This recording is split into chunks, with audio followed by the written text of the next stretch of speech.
Welcome to Stories by the Campfire. This is a place for slow stories, meant for quiet evenings, warmth, and reflection. Make yourself comfortable.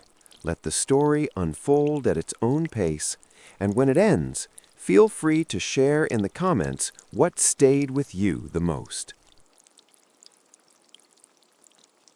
The road that day held people longer than they expected. It was not dangerous, and nothing about it looked alarming at first glance.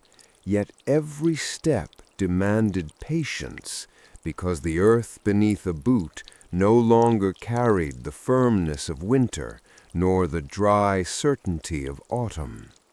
Instead, it yielded slowly, almost thoughtfully, as if reluctant to release those who walked across it. Wagon wheels sank into dark spring mud.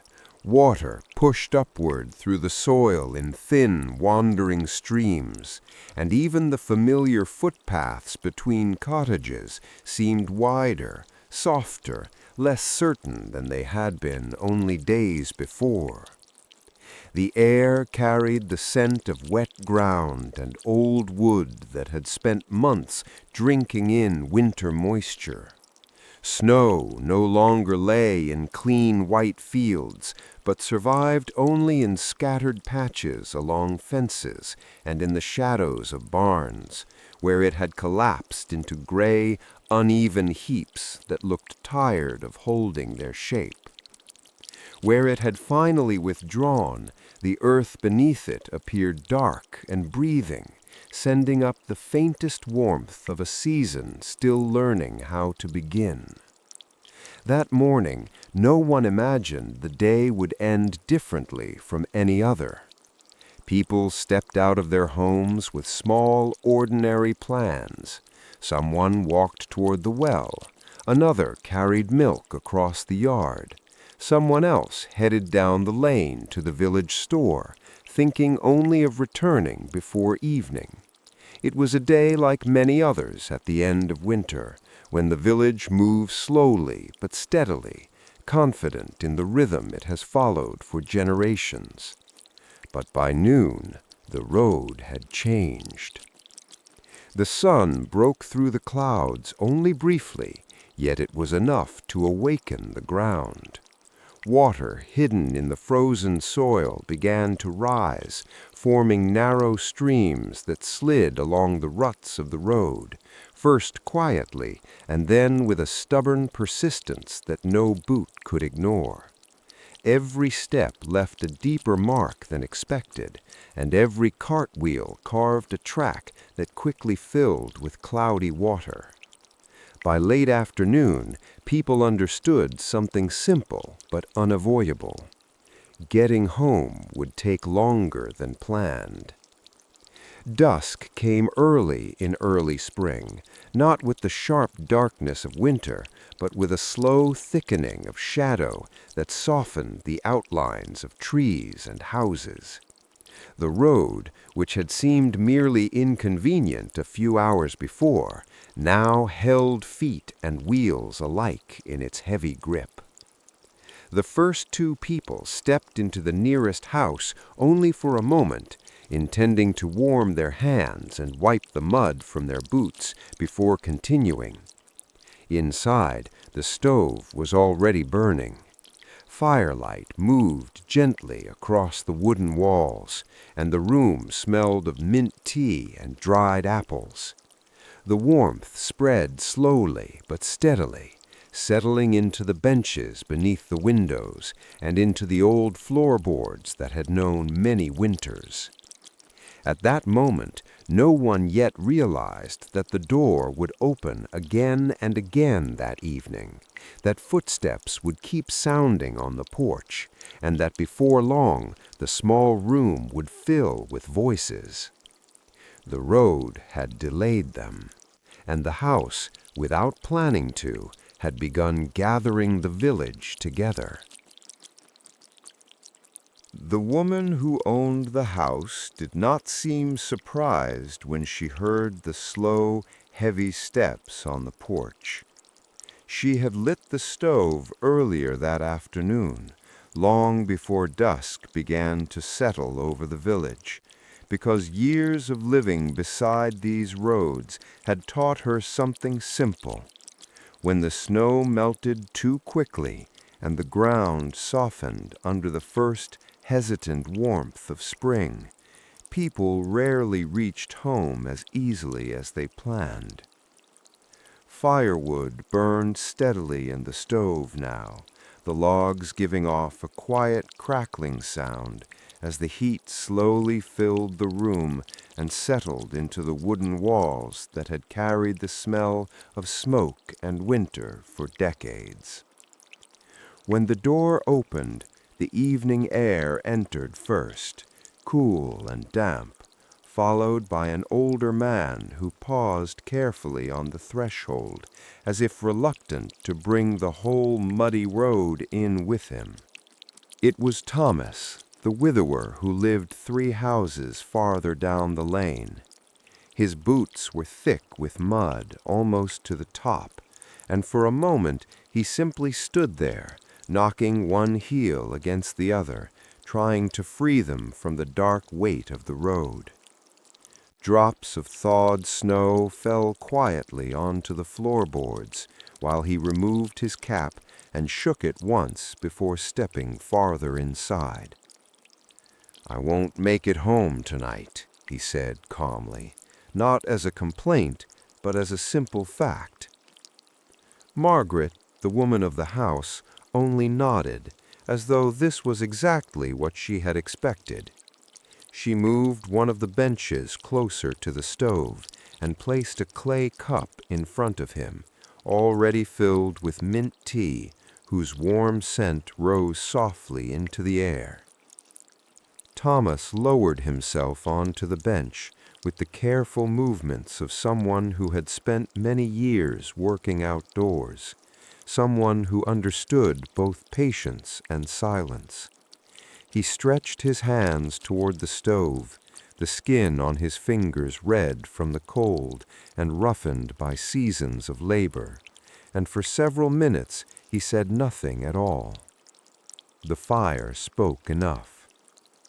Outside, evening was settling over the village. The puddles in the yard reflected the dull gray sky, and the light from the house spread across the water in trembling golden shapes. From time to time, the wind moved across the yard, stirring the surface of the puddles and carrying the quiet smell of wet earth through the cracks of the door. "More people will end up here tonight," Margaret said after a while, placing another log into the stove. Her voice carried neither concern nor surprise, only the steady certainty of someone who understood both the road and the people who walked it. Thomas allowed himself a small smile as he watched the flames wrap slowly around the wood. "We'll all be late home," he replied. The two of them fell silent again, but this time the silence felt fuller, warmer, as if the house itself had accepted the evening's change of plans. For a while there was nothing but the low breathing of the fire and the soft ticking sound of the kettle warming beside it. Then footsteps sounded on the porch again, quicker this time, younger, and before either of them turned toward the door, Margaret already knew that this evening was only beginning. The next footsteps on the porch were quicker, lighter, and far less patient than the ones that had come before. They sounded as if the person outside still believed the road could be beaten with enough determination, as if the distance between houses could be shortened simply by walking faster.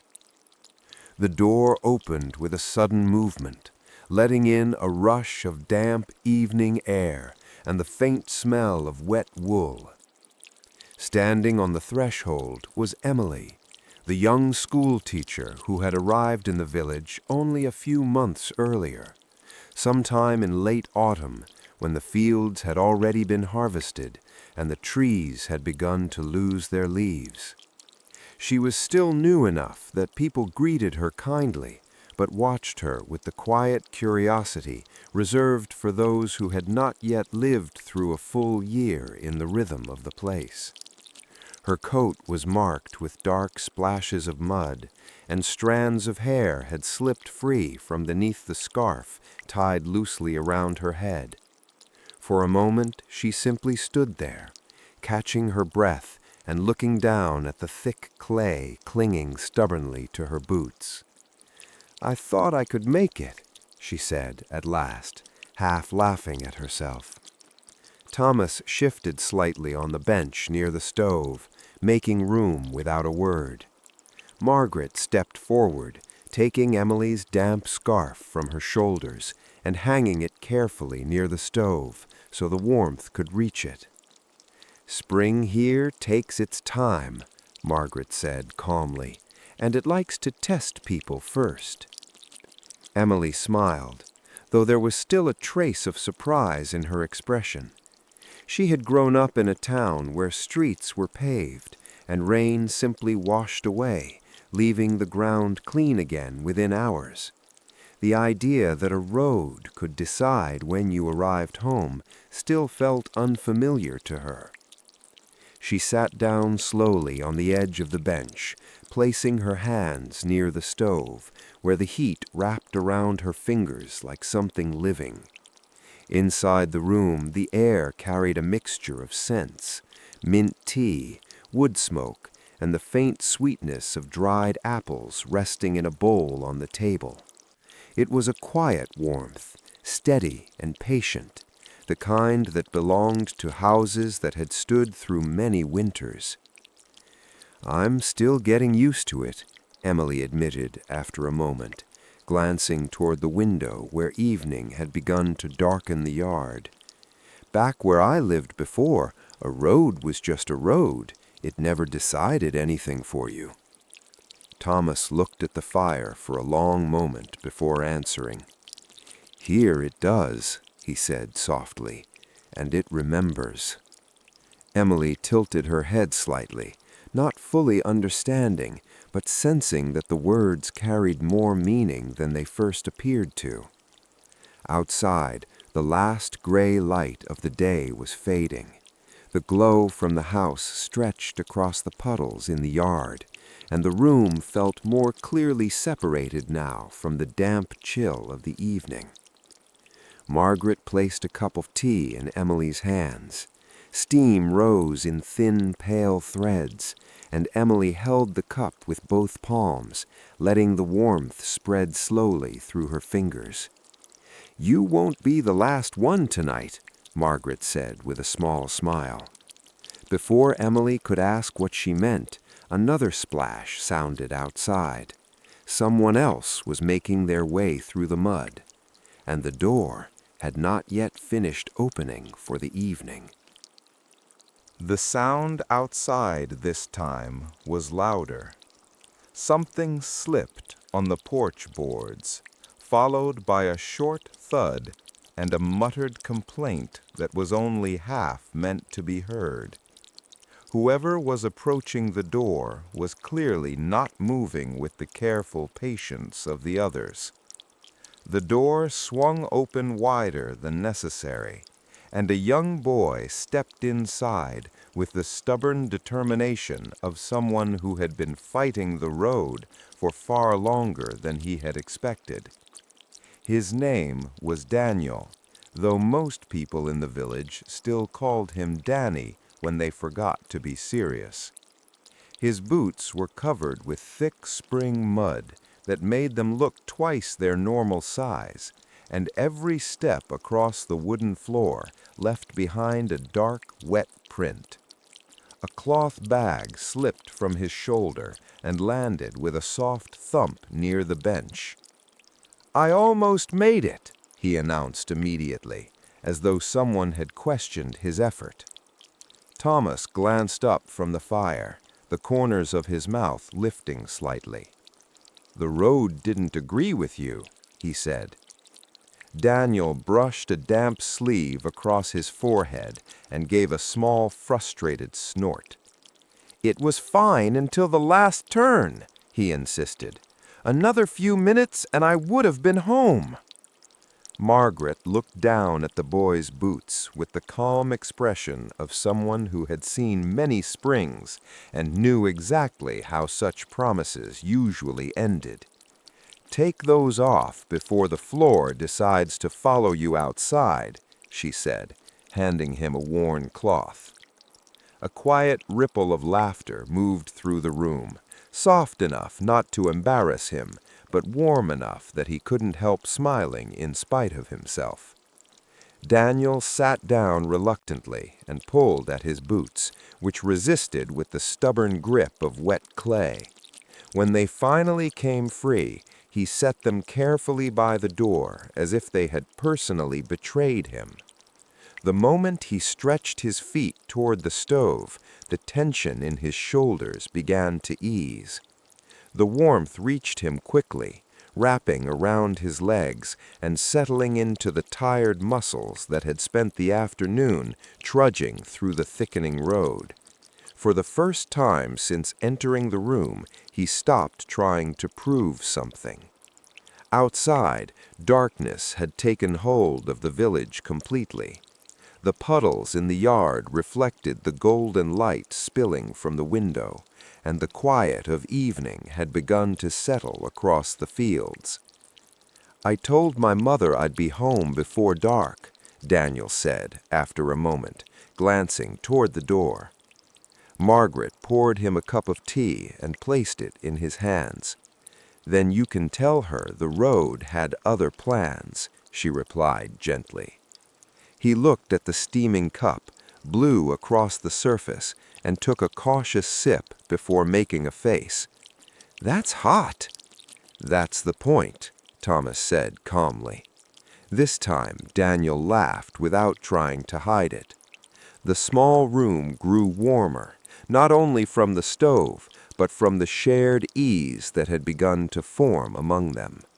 The road might have stopped their journey home, but inside the house, the evening had started moving in another direction entirely. And somewhere beyond the door, in the thickening dark and the slow breathing of the thawing earth, more footsteps were already making their way toward the light in the window. After Daniel arrived, the door did not stay closed for long.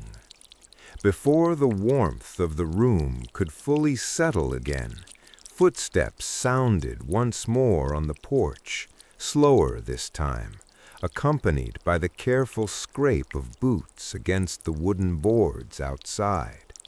The door opened, then closed again, and another figure stepped inside, bringing with them the faint scent of wet earth and cold evening air. Then someone else came, and then another. No one entered loudly. Each person paused on the threshold, wiping their boots, shaking water from their coats, offering the same quiet explanation that had already become unnecessary. "The road held me." Margaret simply nodded each time and made space where she could. Benches that had seemed perfectly ordinary during the day now held more people than they were ever meant to. Someone pulled a small stool closer to the stove. Someone else sat on the wooden chest near the wall. The room filled gradually, not with noise, but with presence, until the small house felt both crowded and somehow larger than before. The stove burned steadily, its soft crackling becoming the quiet center around which everyone gathered. Margaret moved through the room with calm familiarity, adding another log to the fire, placing cups of tea into waiting hands, setting a bowl of dried apples on the table where people could reach them. The smell of mint and warm wood smoke blended together, creating a kind of gentle comfort that seemed to belong only to evenings like this. Outside, the darkness thickened across the village, but inside the house, the lamplight softened every face. At first, the conversation stayed close to the road. People spoke of the deep ruts that had filled with water, of cartwheels stuck halfway between houses, of boots that had nearly been lost to the mud. Each story brought quiet laughter, not loud or exaggerated, but warm and familiar. Then, as happens when people sit long enough beside a fire, the conversation slowly drifted toward older memories. "Do you remember the spring when the river came all the way to the bridge?" someone asked from the far side of the room. The question opened something. Thomas lifted his eyes from the flames. Daniel leaned forward slightly, curiosity replacing the stubbornness he had carried in from the road. Emily listened carefully, aware that these were the kinds of stories that belonged to places long before she arrived. The voices moved gently from one memory to another. Someone described the year when the snow melted so quickly that the fields stayed under water for days. Someone else laughed about the time a horse refused to cross the muddy road until it was bribed with apples. Details were added, corrected, shared again with small variations that made the stories feel alive rather than repeated. The room grew warmer, the voices softer. Even those who said little seemed content simply to listen, letting the stories settle into the quiet spaces between the crackling logs in the stove. Outside, the road still held the village in its muddy grip. But inside the house, something else had begun to take shape. The delay that had first felt inconvenient now seemed almost deliberate, as though the evening itself had decided that no one should hurry home. And little by little, without anyone announcing it, the house stopped feeling like shelter from the road. It became the center of the night. The room had grown quieter, though not in a way that felt heavy.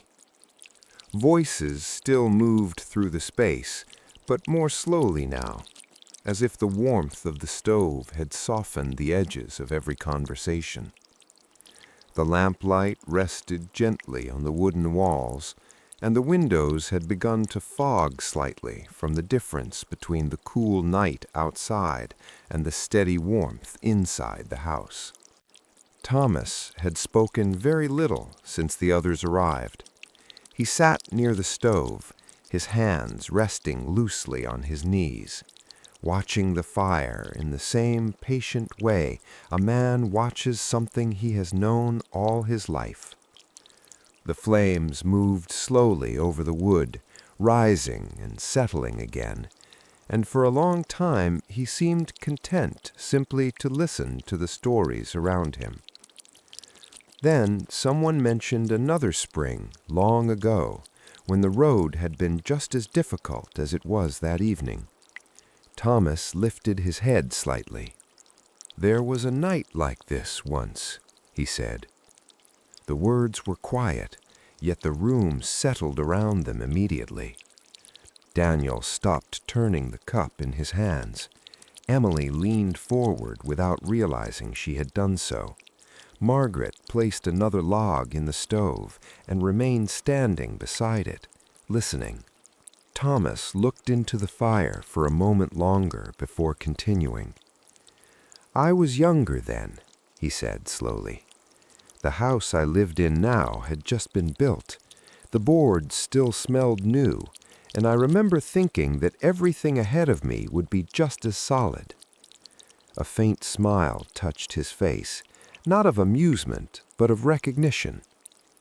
"The road was bad that evening too," he continued. "I thought I could get home before dark, but the mud had other ideas."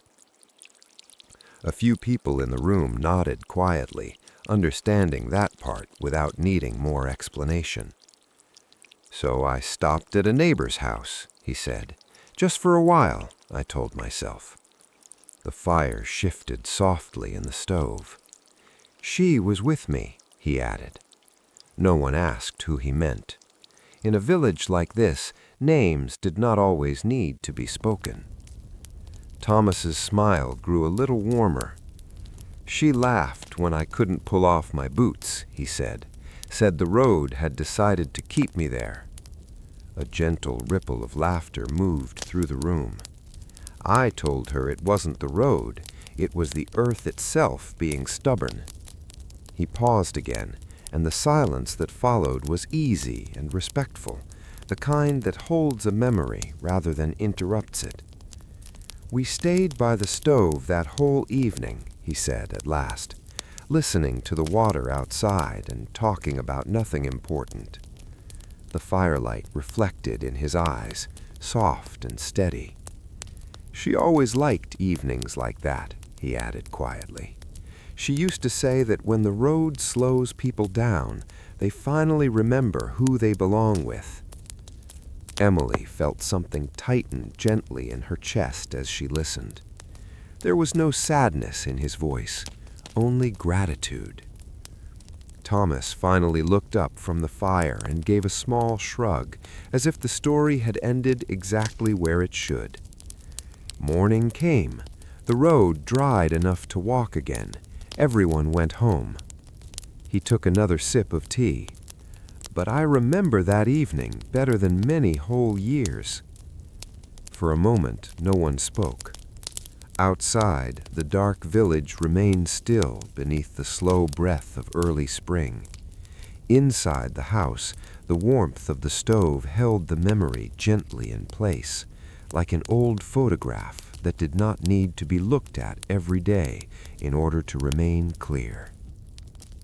For a short while after Thomas finished speaking, the room remained quiet, though the silence no longer carried the weight of memory. Instead, it felt calm, almost comfortable, as if the story had settled gently among them like another log in the stove. Margaret stirred the fire with the iron poker, sending a small shower of glowing sparks upward before they settled again into the heart of the coals. The movement brought the room back to the present moment, and slowly the conversation found its way forward again. "Well," she said lightly, "it seems the road has a habit of making decisions for people." A few quiet chuckles followed. Daniel leaned back on the bench and stretched his legs toward the stove, no longer pretending that he planned to leave soon. "So, what you're saying," he said thoughtfully, "is that I'm not late tonight." Thomas raised an eyebrow. "Oh, you're late," he replied calmly, "just not in the way you expected." The room filled with soft laughter, the kind that rolled easily from one person to another without anyone trying to be particularly clever. Emily shook her head with a smile. "In the town where I used to live," she said, "people would blame the rain, the buses, the traffic, anything but the road itself." Margaret placed a small bowl of honey beside the dried apples on the table. "Here," she said, "the road takes responsibility." Daniel picked up a slice of apple and dipped it carefully into the honey, studying it for a moment before taking a bite. "So the road decided all of this?" he asked. "Looks that way," Thomas said. Daniel glanced around the room. People sat along the benches and near the walls, cups warming their hands, faces lit by the gentle glow of the stove. The house had grown quiet again, but it was the quiet of people who had settled into the evening rather than waiting for it to pass. "If the road had been dry," he said slowly, "we'd all be at home right now." No one answered immediately. Margaret looked toward the window, where darkness pressed softly against the glass. Thomas watched the fire. Emily considered the thought as though it had revealed something simple but important. "Then we would have missed this evening," she said at last. Daniel nodded slowly, realizing that the idea felt strangely true. Outside, the muddy road still held the village in its patient grip. But inside the house, the delay had begun to feel less like inconvenience and more like an unexpected gift, an evening no one had planned and no one seemed eager to end. The stove crackled softly. Voices drifted in and out of quiet conversation, and for the first time since stepping through the door, Daniel stopped thinking about how late it had become. As the evening continued, the conversation moved gently from one story to another, sometimes rising in quiet laughter, sometimes falling into comfortable pauses that no one felt the need to fill immediately. Emily noticed something she had not expected. For the first time since she arrived in the village months earlier, she was no longer sitting as an outsider listening to other people's memories. She was simply sitting among them. When she had first come to the village in autumn, everything had felt slightly distant to her. The houses were older than anything she had known before, the roads narrower, the rhythm of life slower and less hurried. People were kind, but their kindness carried the careful distance reserved for someone who had not yet shared the seasons with them. In the classroom, she spoke with confidence, explaining lessons and correcting homework. Yet once the school day ended, she often felt that the village continued moving in quiet circles that had formed long before she arrived. Tonight felt different. The warmth of the stove, the steady murmur of voices, the simple act of sitting close together in a small wooden room had slowly dissolved the invisible line she had carried within herself since autumn. Daniel asked her about the town where she had lived before coming here. She described streets where rain fell on stone instead of soil, where water disappeared quickly into drains and never gathered in deep, muddy tracks between houses. She spoke about lights in windows that belonged to people who rarely knew one another, about evenings where everyone returned home separately without the quiet chance encounters that seemed so natural here. In the town, she said thoughtfully, no road could ever gather people like this. Thomas nodded slowly. Here the road does more than lead somewhere, he replied. Sometimes it decides when people should stop. Margaret set another log into the stove, and the flames rose briefly before settling again. The village takes its time with newcomers, she said gently, but once it makes room for you, it doesn't change its mind easily. Emily looked around the room.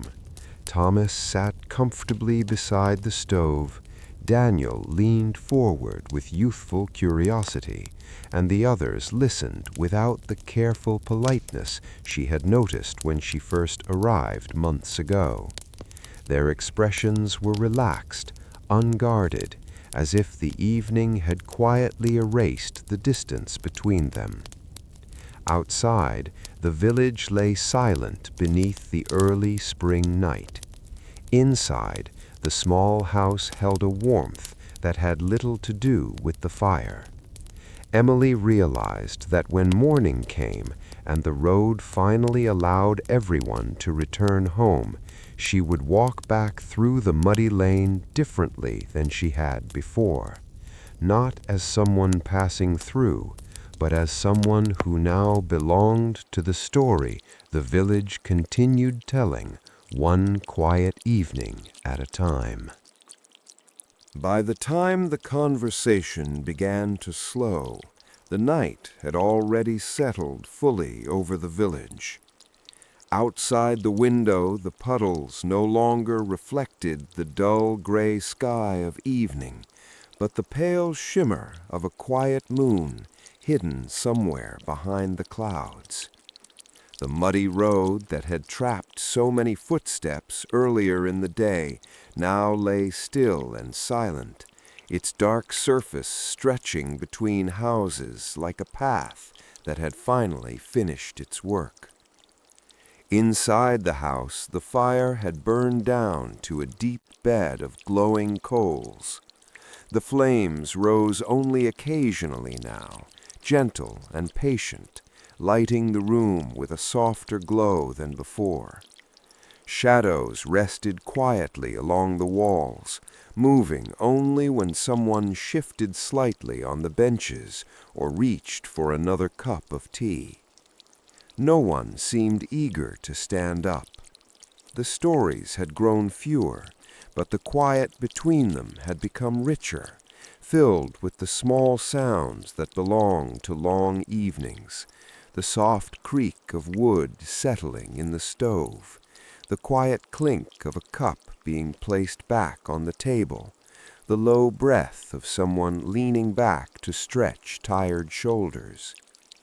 Daniel sat with his elbows on his knees, staring into the coals as if they might still be telling the last of the evening's stories. Emily rested her hands around her empty cup, watching the slow dance of firelight across the wooden beams above. Margaret rose quietly and added one last log to the stove, not because the house needed more heat, but because the movement itself felt like part of the evening's rhythm. Thomas walked to the window and wiped a small circle in the fogged glass with the back of his hand. For a moment he looked out at the yard. "The ground has begun to harden," he said quietly. "Morning will be easier." No one answered immediately. Everyone understood what he meant. Morning would come, the road would release its hold on the village, and each of them would return to their own homes, carrying on with the simple routines that filled ordinary days. Yet none of them seemed ready to hurry that moment closer. "What if the road holds us again tomorrow?" Daniel asked with a half smile, though his voice carried a hint of hope rather than worry. Margaret looked at him with a gentle expression. "Then you'll know where to come," she said. The answer was simple, but something about it settled warmly in the room.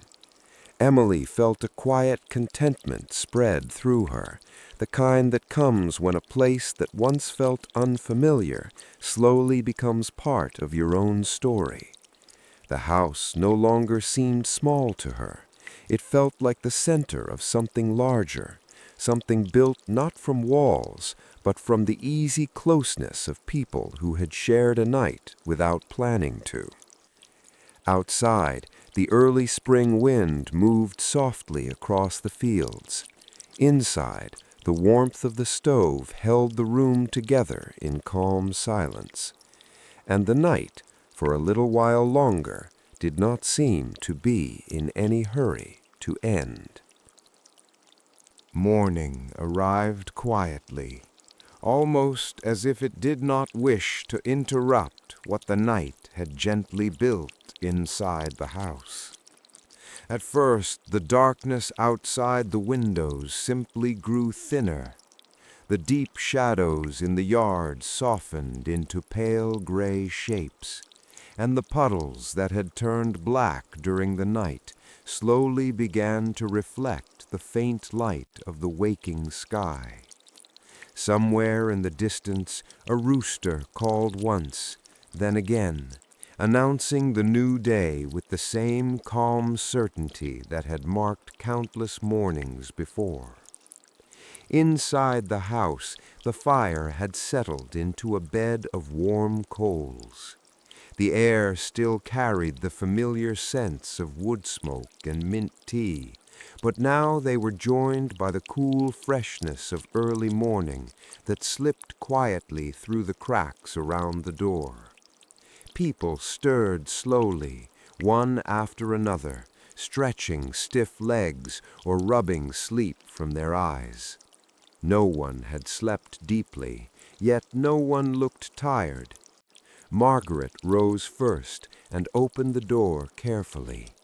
The yard looked different from the evening before. The thin chill of night had firmed the ground just enough that the road no longer swallowed each step. The muddy surface still showed the deep tracks of the previous day, but the earth had hardened slightly, as if the village itself had taken a long breath and settled again. "We can walk now," she said simply. Thomas stepped outside first, testing the ground with the cautious confidence of someone who trusted both the road and the morning that followed it. Daniel pulled on his boots without the frustration of the night before, tying the laces with quiet concentration. Emily lingered a moment longer on the threshold, looking out across the yard, as if trying to hold the image of the house and the quiet morning together in her memory. One by one, they stepped out onto the road. There were no grand goodbyes, no long speeches of thanks.